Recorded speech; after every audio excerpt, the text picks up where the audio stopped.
زندگی میں کبھی بھی انسان کو ہمت نہیں ہارنا چاہیے، ہمیشہ حوصلے سے کام لینا چاہیے۔ حالات کتنے ہی بدترین کیوں نہ ہوں لیکن کبھی بھی حوصلہ، امید اور ہمت نہیں ہارنا چاہیے۔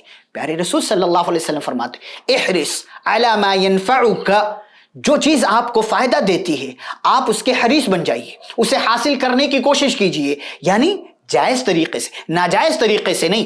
وَاسْتَعِن بِاللَّهِ، اور اللہ سے مدد بھی مانگیے، یعنی اپنی بھی کوشش کیجئے، اللہ سے مدد بھی مانگیے۔ وَلَا تَعْجَزْ، اور عاجز ہو کر کے، تھک ہار کر کے، حوصلہ ہار کر کے مت بیٹھ جائیے، اس لیے کہ حوصلہ ہار گئے چیزیں آپ کو حاصل نہیں ہوں گی۔